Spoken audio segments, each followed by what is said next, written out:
മേനോൻ സാറേ, ഒരു സംസ്ഥാനത്ത് നിയമവാഴ്ച തകർന്നു എന്ന് ഹൈക്കോടതിയും സുപ്രീം കോടതിയും ഒക്കെ ആവർത്തിച്ച് പറയുമ്പോൾ അവിടെ ഭരണാധികാരിക്ക്, ബോധമുള്ള ഒരു ഭരണാധികാരിക്ക് എത്ര കാലം തുടരാൻ സാധിക്കും?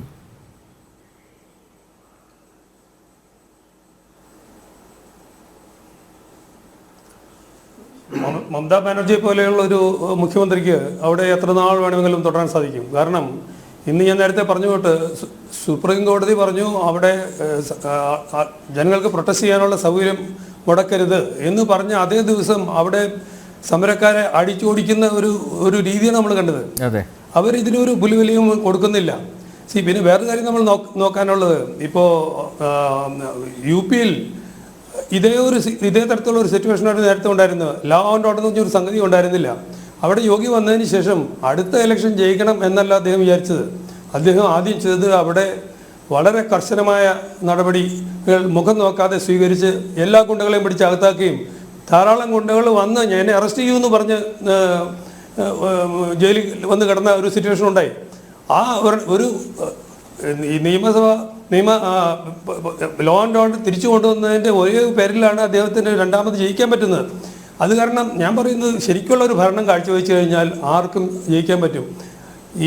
ഇപ്പോഴത്തെ സിറ്റുവേഷനിൽ ഇവരെ മാറ്റാതെ നമ്മളിപ്പോൾ എത്ര നിയമം കൊണ്ടുവന്നാലും ശരി, അവിടെ ഒരു വ്യത്യാസം വരാൻ പോകുന്നില്ല. കാരണം ഈ നിയമങ്ങൾ നടപ്പാക്കേണ്ടത് അവിടുത്തെ ഇതൊരു സ്റ്റേറ്റ് സബ്ജക്റ്റാണ്, അവിടുത്തെ ഗവൺമെൻറ്റാണ്. ഈ മമതാ ബാനർജി ഇരിക്കുന്നിടത്തോളം കാലം അങ്ങനെ ഒരു സംഗതി ഉണ്ടാവുമെന്ന് പ്രതീക്ഷിക്കാനേ പറ്റില്ല. നിർഭയ മരിച്ച 2012 25,000 പേരാണ് ബലാത്സംഗം ചെയ്യപ്പെട്ടത്. 10 വർഷം കഴിഞ്ഞ് 2022 നാഷണൽ ക്രൈംസ് ബ്യൂറോയുടെ കണക്ക് പ്രകാരം 31,000 പേരാണ് ബലാത്സംഗം ചെയ്യപ്പെട്ടത്. ഏറ്റവും കൂടുതൽ അതിനിടയ്ക്ക് വന്നതിൽ 39,000 ആണ്. അതായത് എവറി 15 മിനിറ്റിൽ ഒരു സ്ത്രീ ബലാത്സംഗം ചെയ്യപ്പെടുന്നു. ശരിക്കുള്ള ഒരു സ്റ്റാറ്റിസ്റ്റിക്സ് ഇതിലൊക്കെ വളരെ കൂടുതലായിരിക്കും. കാരണം ബലാത്സംഗങ്ങളിൽ പലതും റിപ്പോർട്ട് ചെയ്യപ്പെടുന്നില്ല. ആ രീതിയിലുള്ള സംഗതികളാണ് ഇവിടെ വന്നുകൊണ്ടിരിക്കുന്നത്. ഇത്രയും വളരെ ക്രൂരമായിട്ടുള്ളതും വളരെ ഹീനമായിട്ടുള്ള ഒരു സംഗതി നടന്നിട്ട് അവിടുത്തെ ഗവൺമെൻറ്റിന് ഒന്നും പറ്റിയില്ല എന്ന് വന്നു കഴിഞ്ഞാൽ ഇത് അവിടെ ആവർത്തിച്ചുകൊണ്ടിരിക്കും.